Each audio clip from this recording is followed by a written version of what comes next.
Bom dia, prof. Bom dia, Herbert. Tudo bem, querido? Bem, Então tá bom. Chegou na hora. Vamos lá, então, começando aqui. Então, o que que a gente viu já do quarto bimestre? A primeira parte aqui que está riscada, que foi a origem e a evolução dos seres humanos. Hoje a gente vai falar sobre a evolução humana e esses aspectos culturais, né? A parte que o homem aí começa a desenvolver a cultura, por isso está relacionada com a história, mais especificamente a pré-história. Na próxima semana a gente vai falar da intervenção do homem no processo evolutivo. Na outra semana a gente fala sobre a ação do homem sobre o ambiente e o surgimento aí das novas doenças devido a esse problema do homem interferir no meio ambiente onde ele vive. E para concluir, a gente faz aí um pensamento sobre evoluir para quê, né? Então a gente vai ter que pensar um pouco e expor um pouco as nossas ideias em relação a por que a gente tem que passar por esses processos evolutivos. Aí a gente conclui o conteúdo do quarto bimestre. Bom, começo então aqui trazendo um cladograma, tá? Um cladograma dos hominídeos. A gente viu um cladograma na aula passada, mas ele era diferente desse. A gente encontra muitos cladogramas muito diferentes sobre a origem dos hominídeos. Cladogramas esses que não se concluem, né? Que tem ramos aqui que ficam perdidos e soltos, como esse aqui que eu circulei, e esse outro abaixo também que está circulado. Aqui a gente vê a escala do tempo, tá? O tempo presente seria essa parte aqui de cima. Deixa eu pegar aqui o laser do marcador, aí, a pontinha de laser. Então, essa linha aqui de cima, né, a primeira linha é o tempo presente. Então, se a gente for ver essa linha no tempo presente, a gente tem os chimpanzés e o Homo sapiens, né, que é a nossa espécie. Vejam que o Homo neanderthaliensis, ele está um pouco abaixo aqui, né? Ó, se a gente seguir aqui a pontinha desse ramo, né, o neanderthaliensis, ele está abaixo. Né? Então, ele vem um pouco mais abaixo do Homo sapiens e só tem ele nessa linha. E ele divide aqui esse nó com a nossa espécie, mostrando que nós temos uma descendência direta com esse homem aqui, que é o Homo neanderthaliensis. Né? Logo abaixo, a gente tem o Homo erectus, né, que também tem a ver aqui com a nossa espécie. Abaixo do Homo erectus, a gente tem aqui o Paranthropus, que foi uma outra espécie de hominídeos, e essa espécie de hominídeos, a gente pode dizer que ela está inacabada na linha evolutiva. Por quê? Porque a evolução é um processo contínuo, um processo que ele não tem fim. E sempre ele está sendo revisto, ele está sendo reformulado com as novas descobertas que são feitas. Então, a descoberta aqui do Paranthropus criou um novo ramo para esse cladograma dos hominídeos. E vejam que não tem só uma espécie de Paranthropus, né? A gente tem aqui representada 3 espécies. Então, a gente tem o Paranthropus boisei, o Paranthropus robustus, o Paranthropus que deu origem a esses dois, que é o Aethiopicus, né? Que provavelmente recebeu esse nome porque foi descoberto lá na Etiópia. Certo? Abaixo aqui, então, dos Paranthropus, né, e vivendo aqui, a gente tem o Australopithecus, né, o Australopithecus gar, que foi uma espécie aqui também que não teve mais ramos, o Australopithecus africanus, que deu origem aos Homo, né, ao gênero Homo de hominídeos.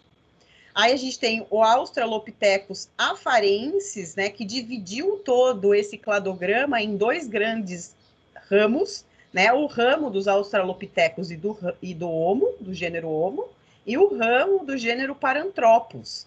Então, mostrando que o Australopithecus afarensis é que deu origem a essas 2 espécies de hominídeos. Lembrando que essa espécie ela não tem continuidade por não ter mais achados fósseis para registrar. E aí a gente tem aqui embaixo um outro Australopithecus, o Anamensis, né, que deu origem ao Afarensis, e aqui num outro ramo, e também sozinho nesse ramo, sem mais nenhum descendente próximo, porque não foi mais achado nenhum registro fóssil, a gente tem o Ardipithecus ramus, tá? que é uma espécie aqui que ficou sozinha e isolada aqui desse cladograma dos hominídeos. E o chimpanzé, ele está aqui sozinho, mostrando que nós estamos no mesmo tempo presente que eles, né? Mas eles não têm uma descendência tão próxima nossa, porque também nem é do mesmo gênero, enfim, e está aí, continua ainda a sua sobrevivência. Então, a gente conclui que existem muitos cladogramas de hominídeos, tá? Muitos. Então, aqui à esquerda, que eu coloquei para vocês, né, a descrição desse cladograma, explicando aí de forma escrita para quem precisar depois rever essa aula ou rever os slides. Então, à esquerda do cladograma, a gente tem a linha temporal, que está aqui, em milhões de anos atrás.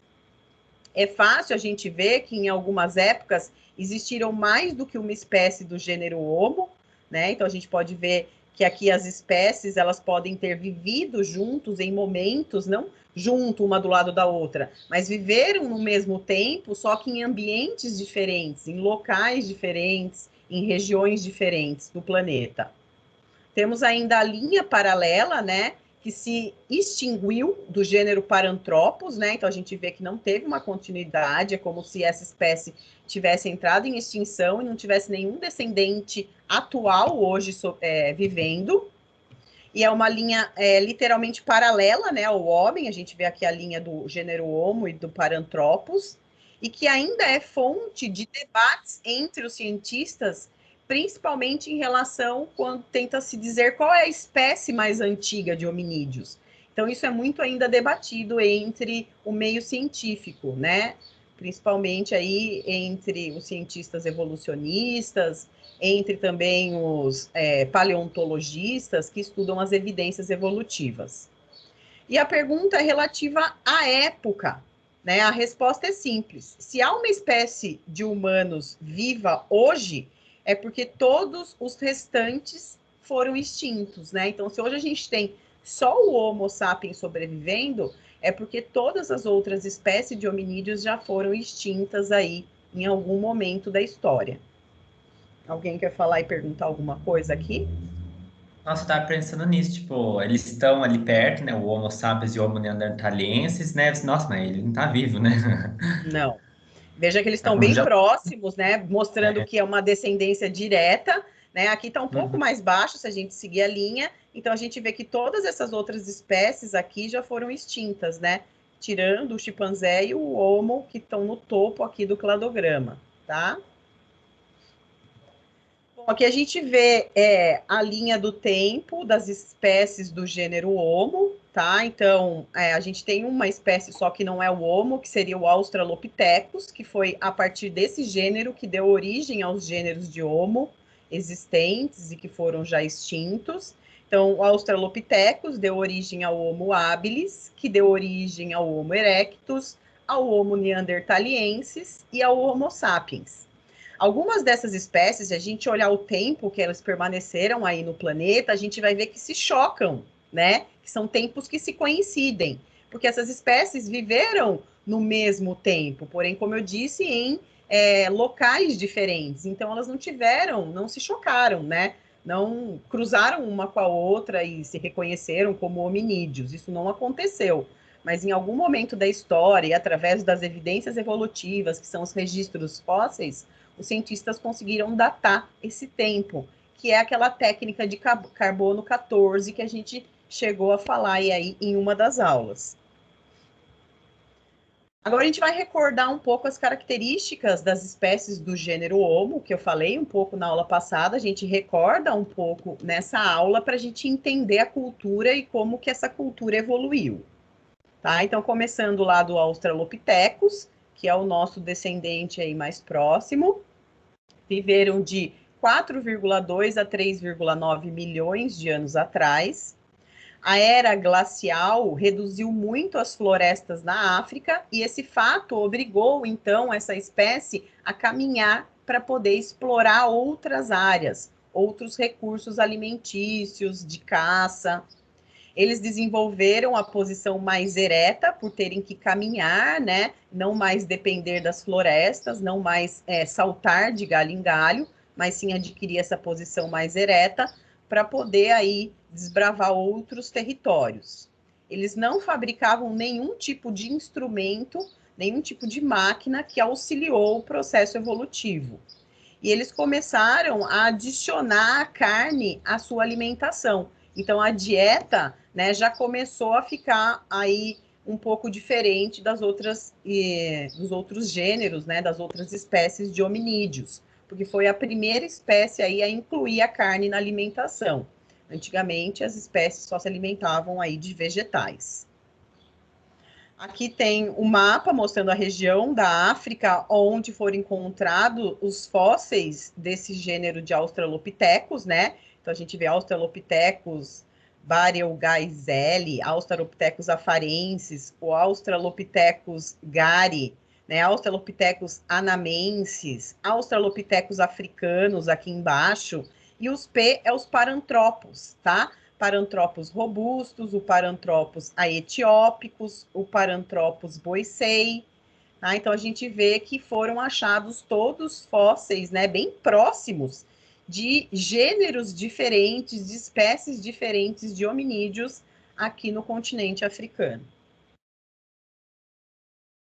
E aqui só para falar, né, o continente africano não é só esse marrom, tá? É todo aqui o amarelo, só que os fósseis só foram achados nesse pedaço aqui da África, tá? Aí o Homo habilis, né, que viveu cerca de 2,4 a 1,5 milhões de anos atrás, eles já fabricavam utensílios aí, ferramentas para garantir aí um melhor manuseio de alimentos, para ajudar na caça, na construção aí de cabanas, de tocas. Só que eles fabricavam esses utensílios com a pedra, tá? A pedra era a principal matéria-prima. Comiam carnes e vegetais, tá? Então, o neandertalense começou a colocar carne na dieta, o habilis já se alimentava de carne. Se comunicavam, só que essa comunicação não era fala, era através somente de rugidos, né? Eles faziam assim, então eles, por mímica, né, conseguiam a comunicação. E foram encontrados na região do leste da África, tá? Então, em que região é essa da África? No chamado Vale de Rift, ou Grande Vale de Rift, ou Rift Valley, ou também conhecido como o Vale da Grande Fenda, que é um complexo de várias placas tectônicas que ficam grudadas umas das outras, que foi criado há cerca de 35 milhões de anos atrás, com a separação dessas placas tectônicas africanas, que antes viviam grudadas, e com os movimentos, né, entre as placas, elas acabaram criando fendas entre elas. E nessas fendas, nessa região, é com que essa espécie aí de Homo habitava e caminhava. Tá? Aqui um outro mapa que eu coloquei aqui embaixo, mostrando em vermelho o local por onde eles transitavam, tá? Eles sempre ficavam nessa região aí do Grande Vale, não saíam muito distante dela. O Homo erectus, que viveu cerca de 1,8 a 300 mil anos atrás. Eles já fabricavam utensílios com pedra lascada, tá? Enquanto a espécie anterior, o habilis, ele usava pedra para confeccionar. Esse não, ele já usava pedra lascada, que era um outro tipo de pedra para confeccionar aí os instrumentos e os armamentos, tá? Faziam lanças para ajudar a caçar também. Eram bons caçadores por conta do desenvolvimento desses utensílios de pedra, e provavelmente foi a primeira espécie a sair do continente africano, a explorar outros continentes. Mas ainda há uma discussão muito grande entre a ciência, né, e os estudiosos dessa área evolutiva, quando dizem que a primeira espécie foi o erectus. Tem gente que diz que foi o habilis, né, mas a ciência, os livros, né, a gente fala que foi o erectus, mas há uma discussão muito grande ainda na ciência em relação a isso. Qual foi, de fato, a primeira espécie que saiu do continente africano? Eles já passavam a se organizar em grupos, tá? Então, aqui, pelo fato de se organizarem em grupos, de viverem mais entre grupos, de dividir as tarefas que um e outro ia fazer, é que foi desenvolvendo, então, a inteligência social, né? Então, a gente diz que eles são mais evoluídos em formas de inteligência por se organizarem em bandos, né? E o bando e a comunicação entre eles faz com que o cérebro se desenvolva mais. Então, eles provavelmente saíram aqui da África, né? Aqui tem um mapa mostrando, né? Caminharam pela Europa, pela Ásia, passaram pela Sibéria, né? Atravessaram aqui essa ponta entre aqui o Alasca, né? Essa fenda aqui que há no nosso oceano, né? E pelo Alasca eles teriam chegado aqui à América do Norte e então à América do Sul, que é onde fica o Brasil. Então, mas assim, mesmo assim, existem muitas teorias sobre a migração dos homens aí, dos hominídeos. Mais a fundo, vocês vão ver que existem outras teorias científicas sobre esse deslocamento, por onde eles começaram a ir, que continente que eles chegaram, tá? Mas essa daqui é o que a gente estuda aí no ensino médio. Homo neanderthaliensis, que é o nosso aí parente mais próximo, que viveu cerca de 230 mil a 30 mil anos atrás. Eram parecidos com o ser humano moderno, com o ser humano de hoje, né? Mais aparentado, com as características não tão parecidos com os primatas, né? Mas mais com os humanos. Porém, não é considerado o nosso ancestral direto ainda, né? Era um bom caçador, habitavam aí a região da Europa e da Ásia Ocidental, por isso que eles usavam essas roupas feitas de pele dos animais que caçavam, porque era uma região muito fria, e são contemporâneos, né? São modernos ao Homo sapiens, né? Na época do Homo neanderthaliensis, eles eram os mais contemporâneos. Hoje, o Homo sapiens é o contemporâneo. O Homo sapiens, então, a nossa espécie, né? Sapiens sapiens, o homem que sabe o que sabe, surgiu cerca de 150 mil anos atrás nas savanas africanas e se espalhou por todos os continentes. Desenvolvia cerimônias como o sepultamento dos cadáveres, desenvolveu o complexo aí da fala, né? Aqui, então, eles já criam uma fala mais complexa e não só os né? Os ruídos e os gestos. Começa a desenvolver novas ferramentas, né? Ferramentas essas que vão auxiliar aí na cultura dos povos. E era caçador e coletor, né? Não só caçava, mas também coletava frutos, vegetais para alimentação. Então, com o desenvolvimento da fala, que se tornou bem complexa nessa espécie, foi durante a era glacial que a rede de relações entre os Homo sapiens mantinham eles informados sobre fontes de alimento. Então, pensem que naquela época o planeta passava por várias glaciações, por vários momentos da história, o planeta estava num momento de gelo, né? De muito frio, em outros momentos esse gelo sumia e ficava mais quente a temperatura. E nesse desenvolvimento complexo da fala é que esse grupo de Homo sapiens conseguia se comunicar com outros grupos. E aí, então, saber qual era a região que tinha mais oferta de alimento e que estava melhor para aquele momento para sobreviver. Foi essa espécie que desenvolveu a arte rupestre, né? A gente vai falar um pouco também sobre isso. E há 10 mil anos atrás desenvolve-se, então, a agricultura e a pecuária, né? Então, foi essa espécie que desenvolveu, de fato, a cultura toda aí do planeta. E foi a única espécie do Homo que sobreviveu hoje, né? Todas as outras, como a gente viu lá no cladograma inicial, foram extintas. Aqui, só como forma de curiosidade, né, em 2015, a revista Isto É publica uma seguinte descoberta, né? Ser em evolução, a descoberta de um outro Homo, o Homo naledi, que acrescenta mais um ancestral à linha evolutiva que culminou o Homo sapiens, o ser humano moderno. Então vejam que antes de 2015 nem se falava do Homo naledi. Hoje nem se fala nos livros escolares dele, né? Mas em 2015 foi descoberta essa espécie. E aí o Homo naledi, ele é colocado aqui, olha, depois do Homo habilis e antes, na verdade depois do Homo habilis e antes do Homo erectus, tá? Mas aqui é muito indefinido ainda qual foi o tempo de vivência dessa espécie. Veja que tudo isso ainda está em construção.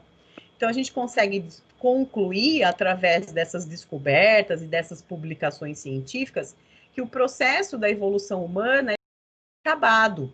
E depende das descobertas que os cientistas fazem para ele ser remoldado, né? Então, aquele cladograma inicial, se a gente for estudar ele daqui a 10 anos, ele pode estar diferente, porque já acrescentaram outras espécies de fósseis que foram descobertos e conseguiram catalogar o tempo de vivência dele no planeta. E aqui a gente tem algumas características também que foram colocadas aí pela revista de cada um desses gêneros de hominídeos, né? Então, aquele Ardipithecus, que foi o primeiro lá, ramidos, a ser descoberto, né? Ele escalava árvores, mas já conseguia andar ereto. Né? O Australopithecus afarensis, ele passava a maior parte do tempo em pé. O Homo habilis tinha o cérebro maior que os dentes, que eram menores, né, do que os macacos, esses dentes. O Homo naledi, essa descoberta, o cérebro era menor do que dos humanos, mas com as mãos e pés bem similares.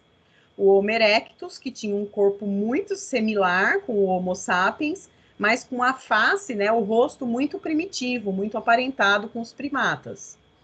O Homo neanderthaliensis, que chegou a viver mais tempo do que o homem moderno, e o Homo sapiens, que somos nós, os seres humanos, que se desenvolveram na África e se espalharam pelo mundo, e em alguns casos se reproduzindo até com os Homo neanderthalienses, né? Houve um momento que houve um choque aí, um cruzamento entre essas duas espécies, né? Se desenvolveram ali, tiveram relações sexuais, mas a gente sabe que para ser considerado pertencente a uma mesma espécie, você tem que ser capaz de produzir descendentes férteis, tá? Por isso aqui, então, a extinção desses Homo neanderthalienses. Ao se relacionar com os Homo sapiens, eles até criavam descendentes, mas esses descendentes eram inférteis, não eram capazes de gerar e ter filhos, né? Então, por isso, a extinção aí e o fim dessa espécie.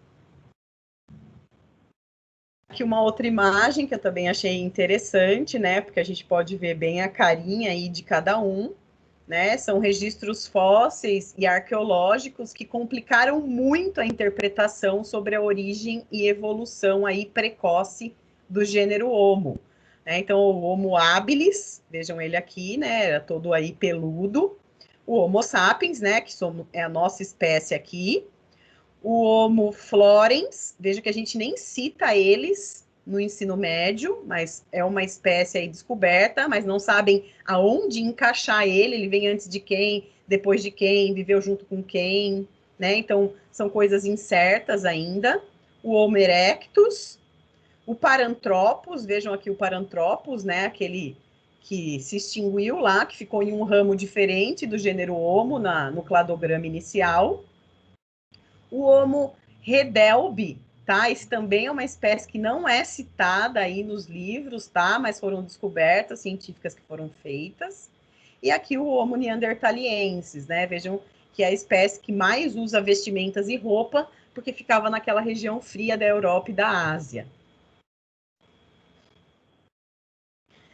E aqui eu coloquei uma outra imagem, tá? De uma revista, tá? Falando sobre a história da evolução humana, mostra a carinha aí de cada um dos gêneros. Vejam que tem outras espécies do gênero Homo também, que não foi citado e que aparece aqui nessa revista científica, tá?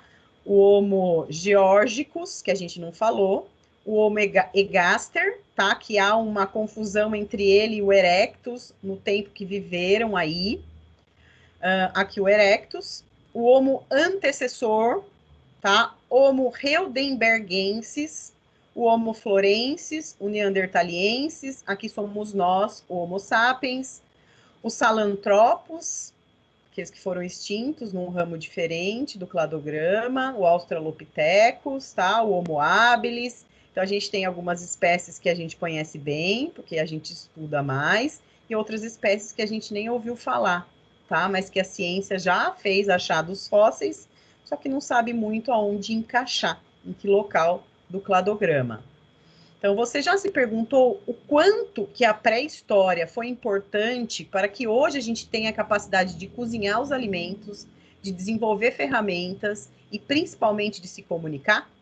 Então, tudo isso daqui que a gente foi capaz de desenvolver está na pré-história, é a pré-história que conta.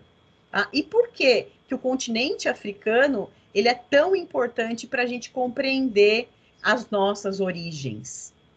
Será que o gênero Homo teria surgido a partir da evolução de uma das espécies de Australopithecus? Embora os cientistas não saibam precisar qual delas em específico? Entretanto, isso teria acontecido por volta de 2 milhões de anos e gradativamente o gênero Homo dominou a Terra, haja visto sua melhor adaptação ao ambiente, tá? Então são perguntas muitas vezes que a gente não consegue explicar, porque a história nos conta as coisas, a ciência faz novas descobertas, né? E a gente tem que aí ir se adaptando e estar assim inteirado aí na relação desse tema que é a evolução humana, né? Um tema bem complexo e chega até a confundir nossa cabeça. Então, eu coloquei aquela imagem, falei um pouco da pré-história, para a gente agora falar um pouco dos períodos da pré-história, para a gente compreender a evolução cultural do homem, né? Como que o homem evoluiu culturalmente para chegar hoje nessa espécie Homo sapiens sapiens, né? A desenvolver tantas coisas tecnológicas e aprimorar tanto. Né? Então, aqui, a pré-história ela é dividida em 4 períodos. Os mais importantes para a gente entender a evolução humana são os 2 últimos, que é o Neolítico e a Idade dos Metais. Embora os hominídeos eles tenham surgido aqui no período Paleolítico da história, tá? O período Mesolítico não há muito consenso do que aconteceu aqui com os hominídeos nesse período em relação ao que a história conta. Mas no Neolítico, que iniciou por volta de 100 mil anos aí antes de Cristo, com o desenvolvimento da agricultura e da pecuária. E o hominídeo, ele passa de nômade para sedentário. Então, lembra que antes o homem, ele tinha... Ops, bati aqui sem querer. Ele tinha que andar muito para encontrar o alimento, para caçar. Então, ele era nômade, ele não parava em um lugar, não tinha um local fixo. A partir do desenvolvimento da agricultura e da pecuária, ele passou a se fixar num lugar e se tornou sedentário a isso. Porque ali ele cultivava, ali ele pescava, né? Então ele não precisava estar mudando de local para procurar alimento. A Idade dos Metais, aqui foi um período da pré-história muito importante, em 7 mil anos antes de Cristo, onde a descoberta aí de alguns metais, como o cobre, o ouro e o bronze, fez com que o homem desenvolvesse ferramentas para se aprimorar, tá? Para evoluir culturalmente. Vou falar um pouquinho aqui desses períodos importantes para a história e evolução do homem. Então, no Neolítico, o homem dominou várias técnicas de agricultura e de criação de animais. Então, a gente vê aqui essas imagens nos livros de história, né? A vida do homem nas aldeias, no período neolítico, tá? Aqui também, muito parecido com o que os índios, né, passam hoje, tá? Então, os índios seriam aí os hominídeos mais antigos do Brasil, tá? Então, vivendo nas aldeias, em comunidade, passou, então, a se fixar num lugar só. Dessa forma, ele passa a se tornar sedentário e pode construir, então, as primeiras cidades e sempre em volta de um grande rio, né? Porque o rio ali abastece, ajuda na alimentação, né? Na sede dos animais, a lavar roupa, a se banhar. Então, todas as primeiras civilizações, as cidades foram constituídas em volta de grandes rios. O período da Idade dos Metais, né, da história e da pré-história, iniciou-se com a fundição dos metais. Primeiro veio o cobre, depois o bronze e, por último, o ferro. Nesse período, as vilas se tornaram grandes cidades populosas e os metais foram usados para criar armas de guerra e também materiais de trabalho para a agricultura. O homem passou, então, a documentar a sua história com a escrita, e com essa nova tecnologia houve a mudança da pré-história para a história, tá? Então, muda aí o conceito de pré-história para história. Vale lembrar também que as civilizações não evoluíram de forma uniforme, tá? Então, não é uma linha contínua aí a evolução das civilizações. Algumas aprenderam a escrita, a fundição de metais, enquanto que outras civilizações nunca aprenderam essas tecnologias. Então, dependia muito da sua aldeia, da sua tribo, com quem você vivia, né? Então a evolução foi diferente em cada tribo, em cada aldeia. Aqui na idade do cobre, né, o primeiro metal a ser utilizado, então foi criado algumas armas, utensílios e algumas ferramentas, né? Então a gente pode ver aqui esses utensílios e ferramentas que foram criados com o cobre.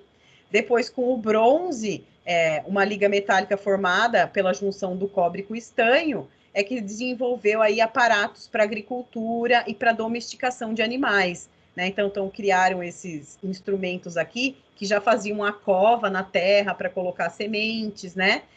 Aqueles cabrestos que colocavam nos burros e nos cavalos também para domesticar. E a idade do ferro, né, que foi o último aí metal a ser desenvolvido, que foi feito ferramentas e armas mais resistentes, além também de ajudar na construção e a fortalecer as pontes, né? Então, se existia um rio e eu queria passar para o outro lado, não tinha ponte. Através do ferro é que as estruturas começaram a ser feitas e as pontes foram criadas, né? Construído aí, então, casas mais resistentes e não mais casas como eram antes, feitas de material mais sensível. E a pré-história na América, né? Porque a gente vive aqui na América do Sul. Então, a ocupação de várias regiões do mundo tem explicação simples. O acesso era facilitado pelas questões geográficas, né? A América fica mais fácil de você conseguir se locomover. Mas enquanto a América não era ligada. Ah, tá. Então, peraí. Então, a América ela não era ligada ao resto do mundo, né? Então, a gente viu lá no mapa mundi que a América está num ponto, né? E o restante, a África do outro, a Europa está em cima, né? Então, como que eles faziam? As questões geográficas facilitavam muito o deslocamento dos hominídeos aí pelo planeta Terra. Mas em relação à América, né? Como que isso foi feito? Bom, existe uma teoria, a teoria de Clovis, entre 18 a 12 mil anos antes de Cristo.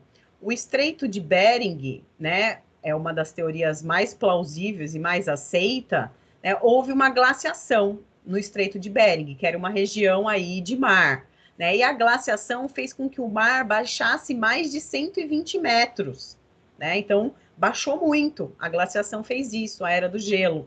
Isso fez com que, então, os hominídeos começassem a caminhar sobre esses locais mais baixos e glaciados, né, com um gelo resistente. Isso facilitou muito a chegada dos hominídeos nas Américas. O problema seriam novas descobertas, né? Então, quando o homem chega aí nas Américas, ele encontra algumas florestas, algumas serras, como a Serra da Capivara, no Piauí, né, há 32 mil anos atrás, a Lagoa Santa, em Minas Gerais, né, há 25 mil anos atrás, aqui na Lagoa Santa foi achado até um fóssil, o fóssil da Luzia, que é um fóssil muito conhecido. E conclusões recentes dizem que várias hordas migratórias teriam passado por esse Estreito de Bering ou chegado através de embarcações. Né? Então, como o homem já mexia com ferramentas, já conseguia construir algumas coisas, ele também construía pequenas embarcações. Então, a chegada dos hominídeos aí nas Américas do Norte e América do Sul se deu pelo Estreito de Bering, que devido à glaciação baixou muito o nível do mar, né? As embarcações começaram a chegar e também conseguia-se chegar caminhando, conseguia-se chegar a pé. E a pré-história no Brasil, né? Se a gente está aqui no Brasil, a gente tem que falar um pouco dela. Então, no Brasil, a nossa pré-história são os grupos de índio, né? Os indígenas que encontraram os portugueses, que descobriram o Brasil, e que viviam culturalmente no período paleolítico, esses indígenas, porque eles caçavam, eles pescavam, coletavam frutos, né? São os povos Tupi-Guarani, os Jés, os Aruaques e os Caribes, né, que são povos aí de índios.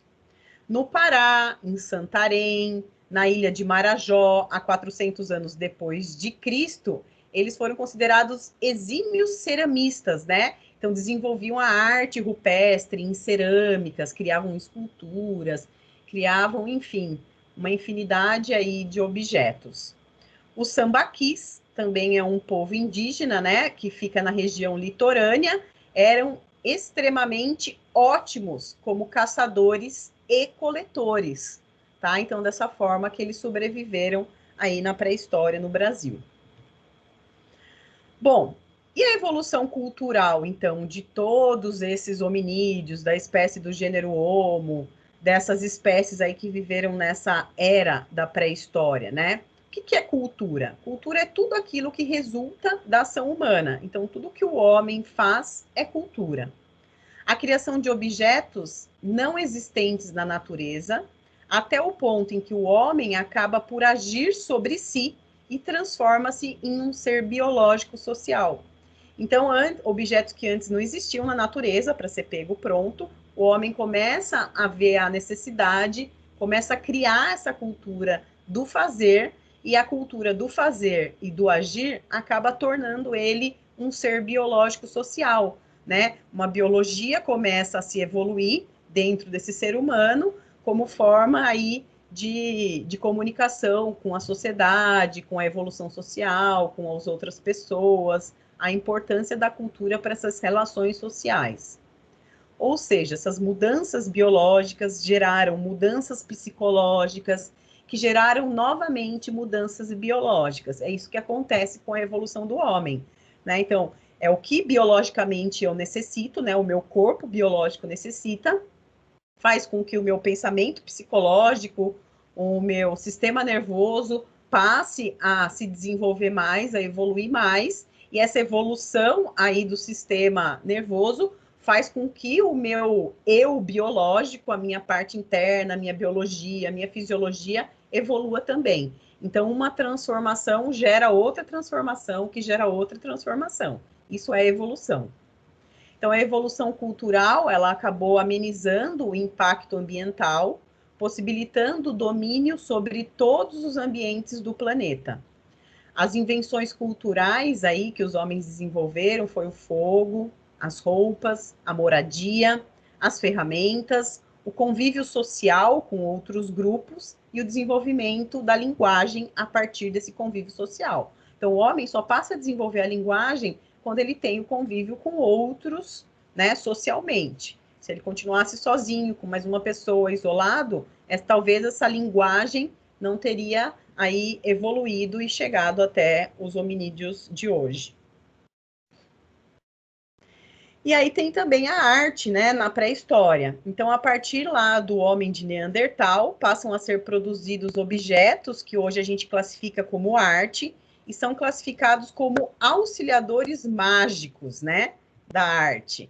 Seriam as pinturas rupestres, que são as pinturas naturalistas e realistas que retratam vivências, né, guerras que são esculpidas em cavernas, nas rochas, o desenvolvimento de esculturas e representações de forma social, de forma de gênero, o homem, a mulher, né? Nesse momento que as esculturas passam a representar o corpo fisiológico e biológico do homem e da mulher, diferenciando em gêneros.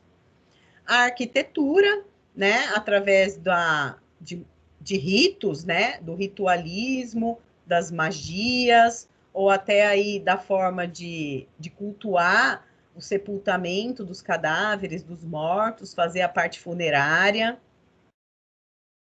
E aqui a gente tem algumas representações, né? Essa Vênus de Willendorf, que foi aí do período paleolítico, foi encontrado na Áustria, tá? Que representava aqui o gênero feminino, o corpo da mulher.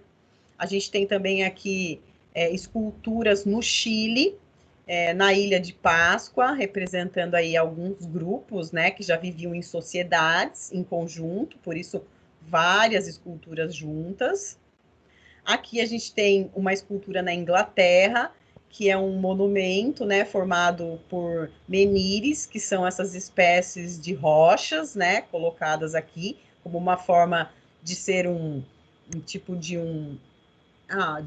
como que diz? De um local onde se vai encontrar as pessoas, vai se falar alguma coisa, ou vai fazer algum sepultamento, algum ritual. Então, seria um local onde as pessoas se encontravam para realizar alguma coisa em conjunto. E aqui os desenhos, né, as pinturas rupestres. Essa daqui foi encontrada no Parque Nacional da Serra da Capivara, tá? Já é aqui do Brasil, essa pintura, talvez representando aqui a caça, né? O homem, o filhote, a mãe, talvez correndo aí do homem, que seria o caçador. Bom, o homem, então, ele passa de uma vida semi-arborícola, né, para uma visão no solo. Então, ele antes, o hominídeo vivia no alto das árvores e passa a ter que descer, né, desenvolver uma postura ereta e viver no solo. Essa mudança ocasiona aí mudanças no esqueleto e na dentição, né, provocadas principalmente aí pela mudança dos hábitos alimentares. O desenvolvimento do sistema nervoso através dessa evolução cultural, que passou de 450 centímetros cúbicos para 1.350 centímetros cúbicos, passa a ter cerca de 30 bilhões de células nervosas, antes bem menos do que isso. O desenvolvimento dessas linguagens simbólicas através das pinturas, das esculturas, né? A associação desses objetos, os eventos que eles promoviam, as representações, né, mentais que eles faziam através da arte, também desenvolve e ajuda no desenvolvimento da linguagem. A expressão das ideias, das experiências e dos sentimentos, né? Quando ele passa a chorar, quando ele tem frio, quando ele tem dor, né? A gente sabe que isso tudo é uma forma de expressar sentimentos e é uma forma de evoluir a linguagem. A principal inovação evolutiva, então, seria o desenvolvimento da linguagem e, posteriormente, o desenvolvimento da escrita, né? Então, primeiro o homem desenvolve essa linguagem, a linguagem oral, que vem através da arte, da cultura, das esculturas, das representações na forma de desenhos, e passa a desenvolver, então, essa fala, essa comunicação, e posteriormente desenvolve a forma de escrita, né? De escrever e deixar aí mensagens para os antepassados. Bom, não podemos esquecer de falar da importância aí da invenção do fogo, né? Do achado do fogo, do homem primitivo, que ajudou muito na defesa pessoal, né? Instintamente, os animais fugiam do fogo, aqueles que persistiam eram afastados, né, e encurralados em grutas ou em acampamentos, para que eles conseguissem, então, prender esse animal para ter como alimento. O fogo ajudou na alimentação, porque o homem passa, então, a cozinhar os alimentos, isso torna eles mais saudáveis, né, como a carne, o peixe, esses alimentos ficam mais macios, mais saborosos, né, a dentição começa a mudar a partir desse momento. As técnicas, né, que eram usadas aí com o fogo, que possibilitou o homem a poder trabalhar com mais precisão esses objetos que ele fabricava, a conseguir derreter os metais, né, na era dos metais, o cobre, o ferro, para o desenvolvimento de armas. E a vida social, né, que proporcionou o convívio em sociedade, né, em volta de uma fogueira, para poder se esquentar de um frio, para poder se proteger, né, e ainda estando próximo uns dos outros e aí desenvolver melhor a linguagem. Ainda sobre o fogo, com a descoberta do fogo, então era possível comer carne cozinhada, né? Os dentes já não precisavam mais ser tão fortes como antes, não utilizavam mais os caninos para rasgar, né, a carne crua, né? Os caninos passam então a se tornar equivalentes aos outros dentes. A capacidade craniana começa a aumentar, né, após a dentição diminuir, há mais espaço para se desenvolver a inteligência, então o sistema nervoso aumenta, a caixa craniana aumenta. O Homo erectus, né, aí o nome já diz, né, a estatura ereta, que possuía essa verticalidade aí mais perfeita, o que tornava ele, então, mais inteligente. Então, o fogo, ele propiciou toda essa evolução para o homem. Veja que o fogo foi uma das principais descobertas aí, que permitiu uma evolução muito mais condizente aí do que as outras. E agora aqui tenho dois quadros finais para a gente complementar um pouco a aula de hoje. O primeiro quadro, ele fala aqui de algumas características, fala como que era essa característica aqui no período paleolítico, no período neolítico e na idade dos metais, né? Então, a primeira característica, qual seria o mito que predominava no período paleolítico, né? Que a mãe terra, a deusa criadora, né? O poder de gerar a vida era da mulher, era feminino e considerado mágico, por isso aquela estátua de Vênus, né, que a gente viu lá, que representava a simbologia feminina. No período paleolítico, era já um casal, que era o criador ali do homem, né? Um deus. O homem e a mulher, ao mesmo tempo, teriam sido criados. Os elementos masculino e feminino, eles eram sempre em equilíbrio, não tinha aquele que se destacava mais. Na Idade dos Metais, já passa a ser o pai, o criador, né? O deus. Tudo é criado por um elemento masculino, por esse pai criador. A figura feminina ela desaparece nesse momento da Idade dos Metais, ou ela é pouco participativa, porque aqui na Idade dos Metais, como o homem tinha que fabricar, construir ferramentas de guerra, equipamentos para pesca, para agricultura, a mulher ela já cai um pouco de evidência nesse período. Tá? Então é interessante a gente entender a evolução aqui a partir dessas histórias. Como que era a organização da sociedade, né?